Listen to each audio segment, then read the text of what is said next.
대권 후보의 조상묘 해갖고 뭐 그런 게 많이 나오지 않습니까? 관심사고. 부자가 되고 잘 살고 출세하고 이런 사람들을 보면 거의 다 풍수지리의 중요성을 알고 그런 좋은 쪽에 발복하는 곳에다가 묘를 썼다는 거예요.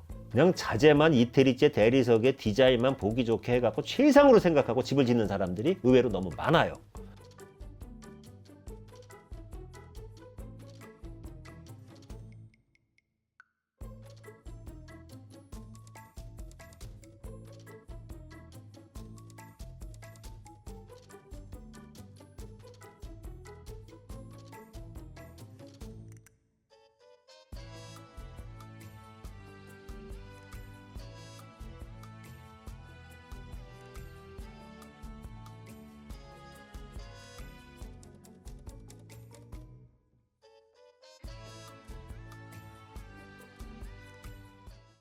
안녕하세요. 이제 좀 지치네요. 촬영이 막바지에 접어드니까. 하루에 다 찍는 거 아시죠? 위돈만 갈아입고.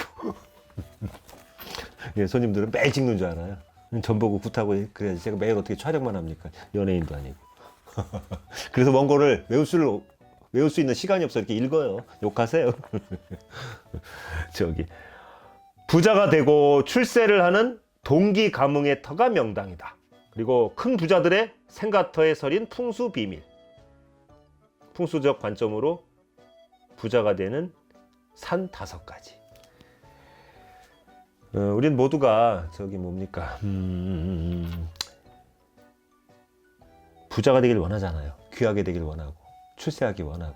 근데 이제 주변에서 보면 그 대선 전국 이런 거로 들어갔을 때 옛날에 YSDJ 그 시절에도 그랬고 노무현 대통령 나와서 당선되던 시절에도 그랬고 최근에 윤석열 현 대통령하고 우리 이재명 아저씨 그렇게 붙었을 때도 그랬고 대권 후보의 조상묘 해갖고 뭐 그런 게 많이 나오지 않습니까? 관심사고. 이건 뭐를 반증하냐 하면 부자가 되고 잘 살고 출세하고 이런 사람들을 보면 거의 다 풍수지리의 중요성을 알고 그런 좋은 쪽에 발복하는 곳에다가 묘를 썼다는 거예요. 무슨 이야기인지 아십니까? 바꿔서 말하면 신경을 다 썼다는 얘기입니다. 그래서 그들이 그 발복에 힘입어 갖고 재벌도 되고 부자도 되고 고위공직자도 되고 대권 후보도 나오고 했다는 겁니다. 집이라는 것이 우리가 살아가는 보금자리인데 편안히 쉬어서 가족끼리 화기애애하게 생활을 해야 되잖아요. 근데 집의 그 사정을 내부적으로 보면 풍수를 너무 무시하고 그냥 자재만 이태리째 대리석의 디자인만 보기 좋게 해갖고 최상으로 생각하고 집을 짓는 사람들이 의외로 너무 많아요. 무슨 얘기인지 아십니까? 인테리어 잘한다고 좋은 게 아니라 이거예요. 주택에 사는 사람이 양인데 양택이 중요한 바탕이 되니까 그것을 이해하고 바로 적용하려면 좋은 터를 찾기 위해서 많은 노력을 경주해야 된다 이겁니다. 오늘날의 풍수지리를 기해풍수라고 하듯 좋은 터 자리에 가면 땅 밑에 좋은 기운이 흐르는 맥이 있습니다. 예? 이 땅은 맥이라고 그랬지 않습니까? 주택도 기가 흐르다가 멈춰있는 생기지지의 건물을 세우고 내부 구조도 바르게 한다면 건강하고 열심히 노력해서 좋은 쪽으로 지혜가 발달되고 자연적으로 부자가 되고 출세한다 이거예요. 일을 많이 하게 되고 건강하고 그러니까 많이 활동을 할 거 아닙니까? 그게 풍수지리의 근본 원리를 절대 무시하지 말아야 한다 이겁니다. 그런 뜻에서. 맥이 흐르다가 멈춘 곳이 뭐라고 그랬어요? 명당이에요. 그런데 그 땅에 전기가 동기가 모으고 전해져 가지와 열매가 되는 것이 자손들입니다. 나무가 자라서 뭐가 맺혀요? 가지가 뻗어갖고 열매가 맺히잖아요. 그게 자손이에요. 그 자손이 발복한다 이겁니다. 자손들이 출세하고 큰 부자가 되고 대기업도 거느리는 재벌도 되는 게 그 원리가 풍수지리예요. 자, 그러면 우리 10대 재벌 중에 많은 재벌들이 부침이 있었죠. 100년이라는 우리 기업 역사, 현대 기업 역사를 보면 신진그룹이나 많이 망한 국제그룹이나 많이 있지만 현재까지도 그 명맥을 유지하고 확실히 재계에서 활동하고 있는 뭐가 있을까요? 삼성, LG, 여러 기업이 있는데 대표적으로 또 효성이라는 또 기업도 있어요. 근데 재벌의 그 창업주인 삼성 이병철 회장, 그리고 LG의 창업주인 돌아가셨지만 구인의 회장, 그리고 효성의 창업주인 조응재 회장이 태어나고 자란 그 자리가 부자가 나는 기가 서린 그 자리랍니다. 그 생가를 좀 알아보도록 할게요.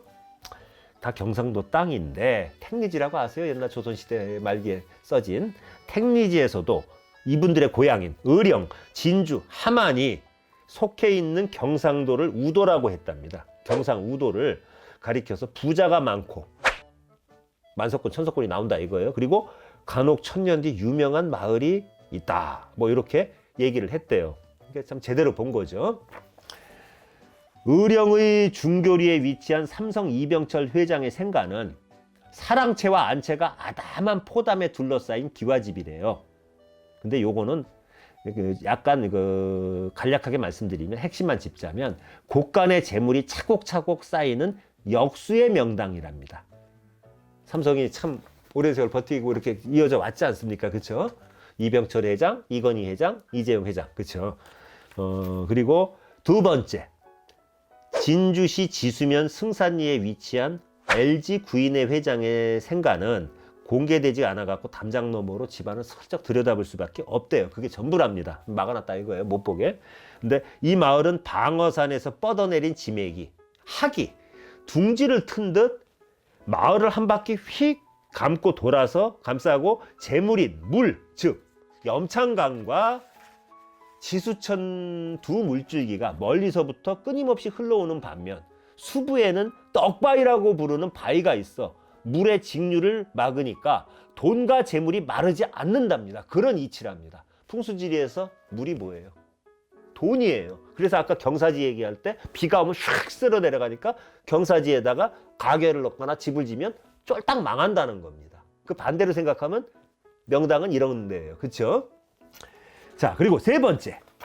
함안 동촌리의 마을 한복판에 위치한 효성그룹 창업자 조홍재 회장의 생가는 남쪽에 바라보이는 백이산의 전기가 은은한 치맥을 통해 혀를 맺었기 때문인데 이처럼 주산에서 뻗어온 지맥이 지기가 출맥한 주산을 다시 자기가 출맥한 그 주산을 다시 돌아보는 터를 저도 이제 많이 공부를 해요. 무식한 제가 공부를 하게 되더라고요. 해룡 고조열이라고 한답니다. 이건 뭐냐? 진기가 응결된 조건이래요. 조선의 국군을 100년 이상 더 갈 수 있게 만든 터가 있대요. 조선의 임금님 묘사리 중에. 저도 요번에 공부하면서 배웠어요. 한글을 창제하신 세종대왕의 영능이 해룡 고조혈의 명당이랍니다. 그 터가 있었기 때문에 조선이 더 일찍 망한 걸 100년이라도 연장을 했답니다. 한일합방으로다가 그렇게 되지 않았습니까? 1910년에 경술국치. 자, 부자의 기가 서린 재벌의 길을 밟는다면, 예? 밟는다면 그 찾아가 보는 것도 결코 나쁘지 않다 이거예요. 우리가 그러면서 배울 거 아닙니까? 그렇죠? 특이한 모양의 산이 주변에 있으면 그 산과 연결된 인물이 태어나는데 큰 산은 뭐라 그랬어요? 큰 인물을 낳는다 그랬죠. 바다가 큰 인물을 낳는 게 아니에요. 예? 큰 산은 큰 인물을 낳아요. 사람마다 기가 다르고 언어와 성품이 다르고 출세하는 분야가 다른 것은 산이 사람의 기질의 형성과 운명의 깊은 연관성이 있다는 것을 반증한다 이겁니다. 우리 주변에 있는 산은 어떤 기름 화복을 가져다 주는지, 어떤 산일 때 어떤 인물이 태어나는지 풍수적 관점에서 조금 이야기를 할게요. 첫 번째, 안산이 곡식을 더미로 쌓아놓은 듯한 노적봉이면 부자가 된답니다. 노적이 쌓인다고 그래요. 흔히 얘기해서. 화성의 정용채 가옥이래요. 안산인 해운산이 노적봉이라 대대로 제복을 누릴 명당이라고 소문이 났답니다. 그 다음에 두 번째, 안산이 지렁이를 닮은 구인안면 진해 명당인 땅에 기어다니는 벌레 진해 있잖아요. 오공용이라 부르고 진해의 다리처럼 자손이 번창하고 진해는 다리가 많이 달리지 않았습니까? 재물이 쌓여 부자가 된다 합니다. 정읍의 최고 부잣집인 김동수 가옥이랍니다. 뒷산인 창하산이 진해의 다리처럼 작은 능선이 여러 개가 있어 오공형의 명당이라 부르고 집 앞에는 지기의 발동을 위해서 진해의 먹이인 지렁이를 상징하는 긴 연못을 파놓았대요. 연못이 지렁이를 상징한대요. 진해가 지렁이를 먹는답니다. 예? 그리고 또 안산인 도깨봉, 닭개자를 써 도깨봉이에요. 도깨봉이 닭의 형상이라 닭이 뭘 먹어요? 진해를 잡아먹잖아요. 닭이 진해를 잡아먹을 수 있으니 집 앞쪽에 나무를 울창하게 심어갖고 닭이 지네를 바라보지 못하도록 비보는 뭐냐, 막는 거, 비방, 그거 설치했다는 거예요. 비보를 설치했습니다. 세 번째, 앞쪽에 밥상 또는 두부와 같이 정상부가 평평한 토산이 바라보이면 군왕이 나온다고 한답니다.